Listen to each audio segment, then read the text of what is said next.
अस्सलाम वालेकुम। आज मैं आपको एक कहानी सुनाऊंगी जिसका नाम है मछली शहज़ादी। एक दफ़ा का ज़िक्र है कि किसी मुल्क पर एक बादशाह हुकूमत करता था। बादशाह रियाया का बहुत ख्याल रखता था। उसके ज़माने में मुल्क में अमन व अमान का दौर दौरा था। बादशाह के यहाँ 3 बेटियां पैदा हुईं। अब बादशाह को एक बेटे की आरज़ू थी। आखिर बड़ी मुरादों के बाद खुदा ने उसे एक चांद सा बेटा अता किया। बादशाह की खुशी का कोई ठिकाना न रहा। खजानों के मुंह खोल दिए गए, गरीबों में दौलत तकसीम की गई। मुल्क भर में 3 दिन तक जश्न मनाया गया। शहजादा जब चलने फिरने के काबिल हुआ तो अचानक एक दिन उसकी एक आंख की बिनाई जाती रही और उसके साथ ही वो लंगड़ा होकर भी चलने लगा। बादशाह और मलका बहुत परेशान हुए। मुल्क के चोटी के तबीबों से इलाज करवाया लेकिन अफाका ना हुआ। नजूमियों से हाल मालूम करवाया तो उन्होंने जादू का असर बताया। उन्होंने बताया कि शहजादे से एक जादूगरनी को जान का खतरा लाहक है, इसलिए उसने ऐसा किया। शहजादा बड़ा होकर उसको मारेगा। बादशाह ने उस जादूगरनी की तलाश मुल्क भर में करवाई लेकिन वो कहीं ना मिली। आहिस्ता आहिस्ता इस बात को अरसा बीत गया। अब शहजादा 17 साल का हो गया था। वो अपने लंगड़ा और काना होने के बावजूद हमेशा खुश रहता। उसने इतनी छोटी सी उम्र में बहुत बहादुरी के काम किए थे। एक दिन शहजादा चंद मसाहिबों के साथ दरिया पर नहाने गया। वो तैरते हुए एक टीले की तरफ निकल गया। वहाँ उसे एक बुजुर्ग दिखाई दिए। शहजादा अदब से उनकी खिदमत में हाजिर हुआ। बुजुर्ग बोले, आ गया तू, मुझे तेरा ही इंतज़ार था। शहजादा हैरत से उनकी तरफ देखने लगा। बुजुर्ग फिर बोले, मैं तुझे चंद चीज़ें देता हूँ, ये तेरी रहनुमाई करेंगी। तुझे एक शहज़ादी को कैद से आज़ाद कराना है जो एक जादूगरनी की कैद में है। बुजुर्ग ने शहज़ादे को एक अंगूठी पहनने को दी और एक करामत की तख्ती देकर रुखसत किया। शहज़ादे ने रास्ते में तख्ती पढ़ी तो लिखा था, फ़ौरन बादशाह और मलका से इजाज़त लेकर शुमाल की सिमत रवाना हो जाओ। शहज़ादा शाही महल की तरफ चल पड़ा। उसने बादशाह और मलका से जब अपने सफ़र की इजाज़त तलब की तो दोनों ही राज़ी ना हुए। शहज़ादा अब तख्ती से मदद का तलबगार था, जिस पर लिखा नज़र आया, बादशाह और मलका से कहो कि इस सफ़र से मेरी आँख और टांग ठीक हो जाएगी। शहज़ादे ने ऐसा ही किया। बादशाह और मलका ने ना चाहते हुए भी इजाज़त दे दी।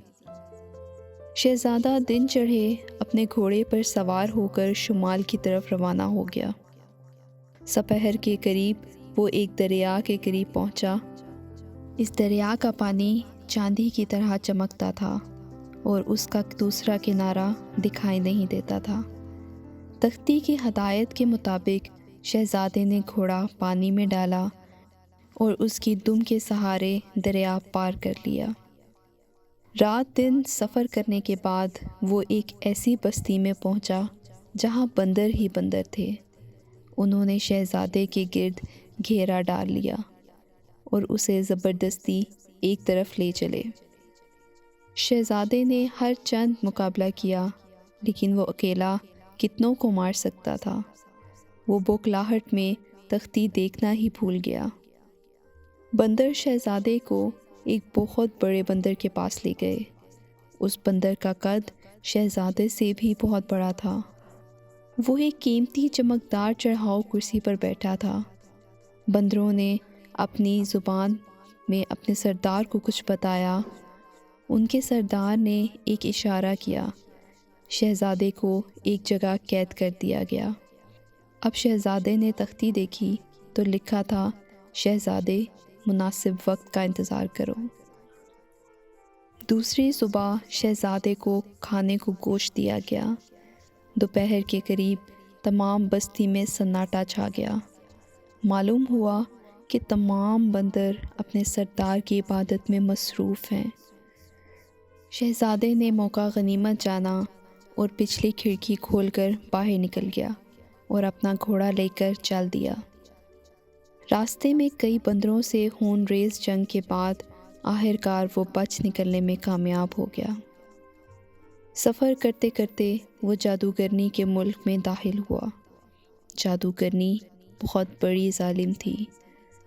اس نے ایک شہزادی کو انتقاماً قید کر رکھا تھا، اس بات پر کہ شہزادی کے باپ نے کسی بات پر ناراض ہو کر اسے درباری جادوگرنی کے عہدے سے ہٹا دیا تھا۔ جادوگرنی شہزادی پر طرح طرح کے مظالم ڈھاتی تھی۔ شہزادہ ایک کچے راستے پر ہو لیا۔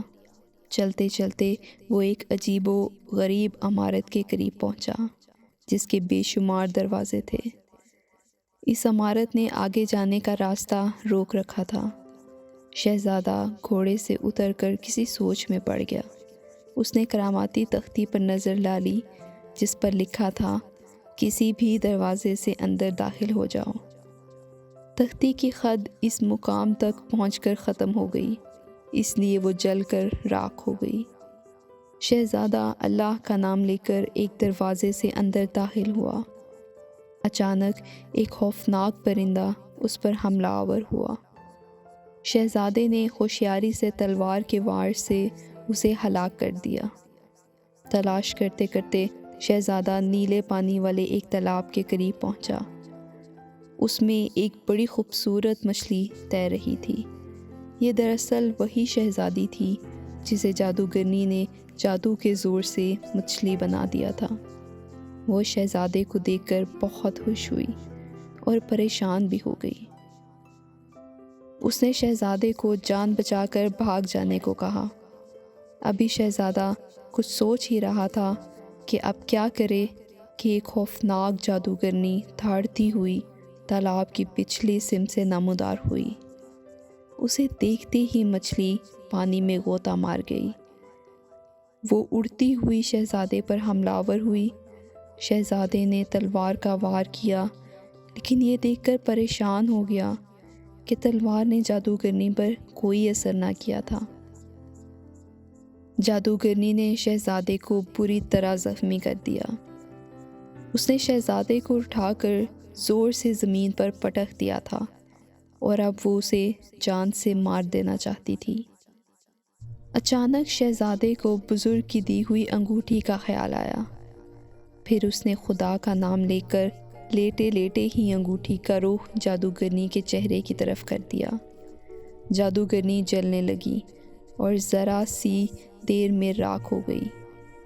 جادوگرنی کی موت کے بعد شہزادی اپنے اصلی روپ میں آ گئی۔ شہزادے کے بھی دونوں جسمانی عیب ٹھیک ہو گئے، اس کے زخم بھی ٹھیک ہو گئے تھے۔ اب دونوں ایک محفوظ راستے سے اپنے ملک روانہ ہوئے۔ بادشاہ اپنی بیٹی کو دیکھ کر بہت خوش ہوا۔ ادھر شہزادے کی اصلی حالت میں آ جانے پر بادشاہ اور ملکہ بہت خوش ہوئے اور ملک میں 7 دن تک چراغاں کیا گیا۔ پھر شہزادے اور شہزادی کی شادی ہو گئی۔ آئی ہوپ آپ کو یہ کہانی بہت اچھی لگی ہوگی۔ پلیز میرے چینل کو سبسکرائب کر دیں اور میری ویڈیوز کو اپنے دوستوں اور فیملی ممبرز کے ساتھ ضرور شیئر کریں۔ Thank you.